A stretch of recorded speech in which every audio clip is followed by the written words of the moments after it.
বিসমিল্লাহির রহমানির রহিম আলহামদুলিল্লাহ ওয়াসসালাতু ওয়াসসালামু আলা রাসূলিল্লাহ আম্মা বাদ। প্রথম কথা হচ্ছে যে বিষয়টা রাসূলুল্লাহ সাল্লাল্লাহু আলাইহি ওয়াসাল্লামের বিবাহের প্রসঙ্গে জিজ্ঞাসা করা হয়েছে, দুঃখজনক বিষয় হলো যে এই বিষয়টা নিয়ে বহু প্রাচীন কাল থেকে আলাপ আলোচনা চলেছে, আলাপ আলোচনা হয়েছে এবং এই বিষয়গুলো নিয়ে কেউ যদি বলেন যে এটাকে একাডেমিকভাবে আলোচনা করতে চান যে রাসূলুল্লাহ সাল্লাল্লাহু আলাইহি ওয়াসাল্লাম 6 বছরের একজন মেয়েকে বিবাহ করেছেন, এটা যদি কেউ একাডেমিকভাবে আলোচনা করতে চান আমার এতে কোনো আপত্তি নেই। এবং ইন্টারেস্টিং ব্যাপার হলো আম্মাজান আয়েশা সিদ্দিকা রাদিয়াল্লাহু তাআলা আনহা তিনি কোনো দুর্বল মহিলা ছিলেন না, যে তিনি কিছু জানতেন না, কিছু বুঝতেন না, নাউজুবিল্লাহ এরকম নয়। বরং বলা যেতে পারে মুসলিম ইতিহাসে সবথেকে পাওয়ারফুল কোনো মহিলা হলেন থাকলে হযরত আম্মাজান আয়েশা রাদিয়াল্লাহু তাআলা আনহা ছিলেন, যিনি তার জীবদ্দশাতে খেলাফতকেও কন্ট্রোল করতেন এবং তিনি অনেক একটা যুদ্ধও করেছিলেন, একটা বড় যুদ্ধও করেছিলেন। এখান থেকে বোঝা যায় যে তিনি কোনো দুর্বল মহিলা ছিলেন না। যদি নাউজুবিল্লাহ মিন জালেক এটা তাকে কেউ যদি ছোট চোখে দেখে যে তাকে এক প্রকার হেনস্থা করা হয়েছে নাউজুবিল্লাহ, তাহলে তো সেটার ব্যাপারে তিনি সর্বপ্রথম আওয়াজ তুলতেন, কারণ তিনি নিজে ভুক্তভোগী হতেন নাউজুবিল্লাহ। কিন্তু বরং তিনি রাসূলুল্লাহ সাল্লাল্লাহু আলাইহি ওয়াসাল্লামের সাথে বৈবাহিক সম্পর্কে আবদ্ধ হওয়াটাকে তার জীবনের সবথেকে বড় আনন্দ এবং সবথেকে বড় সৌভাগ্য বলে তিনি মনে করেছিলেন। তো সেই জন্য যদি কেউ একাডেমিকভাবে আম্মাজান আয়েশা রাদিয়াল্লাহু তাআলার বয়স নিয়ে রাসূলুল্লাহ সাল্লাল্লাহু আলাইহি ওয়াসাল্লামের বিবাহ নিয়ে কেউ আলোচনা করতে চায় একাডেমিকভাবে, এটা আমাদের কাছে কোনো সমস্যা নেই, তারা আলোচনা করুক।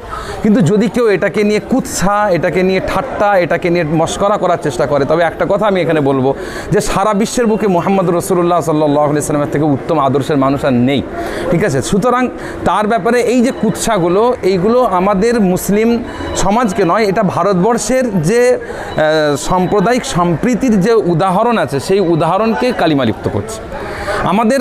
তার কারণ হচ্ছে সারা বিশ্বে আমরা মুসলমান আমরা কষ্ট পাই যখন রাসূলুল্লাহ সাল্লাল্লাহু আলাইহি ওয়াসাল্লামের শানে কিছু কথা বলা হয়। আমরা তো প্রকাশ্য চিত্তে বলি যে রাসূলুল্লাহ সাল্লাল্লাহু আলাইহি ওয়াসাল্লামকে বাদ দিয়ে কেউ আমার আব্বাকে নিয়ে বলুক, আমার মাকে নিয়ে বলুক, আমার পরিবারকে নিয়ে বলুক, আমার সবাইকে নিয়ে বলুক, আমাদের কোনো আপত্তি নেই। কিন্তু যখন রাসূলুল্লাহ সাল্লাল্লাহু আলাইহি ওয়াসাল্লামের বিরুদ্ধে কেউ কোনো কুৎসা করে, তখন আমরা মুসলমান আমাদের হৃদয়ে রক্তক্ষরণ হয়, আমরা সবথেকে বেশি ব্যথিত হয়, আমরা সবথেকে বেশি কষ্ট পাই। তার কারণ সবার থেকে বেশি আমরা তাকেই ভালোবাসি।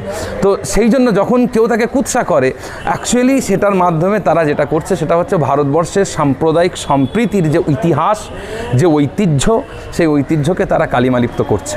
আমাদের কষ্ট হচ্ছে ঠিকই, কিন্তু এই কষ্ট শুধু আমাদের একার হওয়া উচিত নয়, এই কষ্ট সকলের হওয়া উচিত, দেশের সরকারের হওয়া উচিত, গভর্নমেন্টের হওয়া উচিত, প্রত্যেকের হওয়া উচিত। তার কারণ যে দেশকে আমরা লালন করি আমাদের হৃদয়ে, সেই দেশে কি আঘাত আনছে এই ধরনের মহারাজদের বক্তব্যগুলো। রামগিরি মহারাজ যিনি এই মন্তব্য করেছেন, অশ্লীল মন্তব্য, এবং এটা নিয়ে রীতিমতো একেবারে তিনি কুৎসা করেছেন যে তিনি একজন ধর্মগুরু আর একজন ধর্মগুরুর বিষয়ে একটু মন্তব্য করছে। আসলে এটা আমি একটা কথা আপনাদেরকে স্পষ্টভাবে বলি যে ধর্ম এবং ধর্মগুরু এটার মধ্যে অনেক পার্থক্য আছে, ঠিক আছে? ধর্ম হচ্ছে একটা আদর্শিক জায়গা, ধর্মগুরু সবসময় আদর্শিক জায়গা হয় না। আমরা অনেককে মুসলমান ধর্মগুরু বলি, কিন্তু তাদের মধ্যে থেকে অনেক বেফাস কথা বের হয়। আমি আজকে এই কথার মাধ্যমে এটা বলবো না যে হিন্দু ধর্ম এই শিক্ষা দেয় না, আমি এটা বলবো না। আমি বরং বলবো যে এটা ওই ধর্মগুরুর নিজস্ব যে চিন্তার সংকীর্ণতা এবং নিজস্ব যে বিকৃত মানসিকতা, তার বহিঃপ্রকাশ ঘটেছে, এটাই হচ্ছে মূল কথা।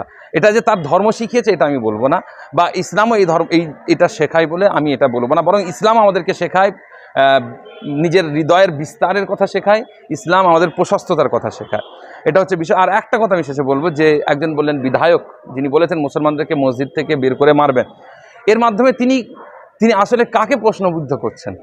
তিনি তো ভারতবর্ষের গভর্নমেন্টকে প্রশ্নবিদ্ধ করছেন, তিনি তো ভারতবর্ষের সংবিধানকে প্রশ্নবিদ্ধ করছেন, ভারতবর্ষের আইন শৃঙ্খলা বাহিনীকে প্রশ্নবিদ্ধ করছেন। কারণ এই দেশের গভর্নমেন্ট, এই দেশের আইন শৃঙ্খলা বাহিনী একটা কনভিক্টকে পর্যন্ত নিরাপত্তা দিতে তারা বাধ্য। যে একজন চোর, একজন ডাকাত, একজন অন্যায় করেছেন, তাকেও কিন্তু কেউ কোথাও থেকে বের করে এনে মারবে, এটা কিন্তু কোনো অধিকার তার নেই। তো সেই জায়গায় যদি একজন কনভিক্টকে মারার অধিকার দেশের আইনে না থাকে, একজন সাধারণ মানুষকে মসজিদ থেকে বের করে এনে মারবো বলছে, এই কথার মাধ্যমে তারা আসলে দেশের আইন শৃঙ্খলা বাহিনীকেই তারা আজকে ছোট করছেন, অপমানিত করছেন। কিন্তু দুঃখের বিষয় যে দেশ, যে সরকার, যে দল দেশের মানে ক্ষমতায় আছে, তাদের দল থেকে যারা দেশের আইন শৃঙ্খলাকে মজবুত রাখার পক্ষে শপথ নিয়েছেন, তাদের পক্ষ থেকে আজকে যখন এই কথা বের হচ্ছে, তখন এটা আমাদেরকে আরও অনেক বেশি দুঃখিত করছে এবং এর মাধ্যমে মুসলমানদেরকে আরও বেশি একটা অন্যরকম জায়গাতে নিয়ে যাওয়ার চেষ্টা করছে। এটা এক প্রকার ফুসলানো মুসলমানদেরকে। এর থেকে উচিত, কারণ দেশে রাহাত ইন্দোরি সাহেবের একটা কবিতার লাইন, যেটা আমার এক্ষুনি কবিতাটা মনে পড়ছে না, তিনি একটা কথা বলেছেন যে আমার ঘর জ্বললে যদি তোমার আনন্দ হয় তবে মনে রাখো আমার ঘরের পাশে তোমারও ঘর আছে, তোমার ঘরও জ্বলবে। তো সেই জন্য কোনোভাবে ভারতবর্ষে সাম্প্রদায়িক অসম্প্রীতি তৈরি করা, একে অপরের মধ্যে বিভেদ সৃষ্টি করাটা কাম্য নয়। এটাই আমার বক্তব্য। প্রশ্নটা হচ্ছে যে এই যে বিশ্বনবীর বিবি আয়েশাকে নিয়ে যে বিতর্ক, এইটা নিয়ে যদি কোনো ডিবেট করতে চায় বিরোধীরা বা কোনো সম্প্রদায় থেকে বা কেউ যদি এটা নিয়ে ডিবেট করতে চায়, আপনারা কি প্রস্তুত? আমাদের মুসলমানদের মধ্যে এটা আমরা প্রস্তুত না, অলরেডি আমরা এটা নিয়ে এমন একটা বিষয় হয়ে গেছে, কোনো বিষয়ে ডিবেট করে করে করে করে এমন হয়ে গেছে যে সেটা এক প্রকার আমাদের কাছে মানে তুচ্ছ হয়ে গেছে। আম্মাজান আয়েশা রাদিয়াল্লাহু তাআলা আনহার বয়স নিয়ে ডিবেট করতে উলামারা প্রস্তুত শুধু নয়, উলামারা আজ থেকে ১৫০০ বছর আগে থেকে প্রস্তুত। আজকে প্রস্তুত নয়, সারা বিশ্বের মুসলিম উম্মাহ আজ থেকে ১৫০০ বছর আগে থেকে প্রস্তুত। যদি যে কোনো মানুষ একাডেমিকভাবে আলোচনা করতে চান রাসূলুল্লাহ সাল্লাল্লাহু আলাইহি ওয়াসাল্লামের বিবাহের ব্যাপারে, তার বিবাহ, একাধিক বিবাহ নিয়ে প্রশ্ন আছে, তার বিবাহ বয়স নিয়ে প্রশ্ন আছে, অনেক প্রশ্ন আছে। যদি কেউ একাডেমিকভাবে এই বিষয়গুলো নিয়ে তর্ক করতে চান, অলরেডি আলোচনা হয়ে গেছে, তাদের উচিত একটু খোলা মনে বইপত্র পড়া। তারপরে যদি মনে হয় ডিবেট করতে হবে, সেটাও তারা করতে পারেন, এটা তাদের ব্যক্তিগত ব্যাপার। সারা বিশ্বের উলামা, সারা বিশ্বের মাশায়েখ, সারা বিশ্বের শিক্ষিত মুসলিম সমাজ সবসময়তে তাদের রাসূল সাল্লাল্লাহু আলাইহি ওয়াসাল্লামের পক্ষে দাঁড়ানোর জন্য প্রস্তুত আছে ইনশাআল্লাহ।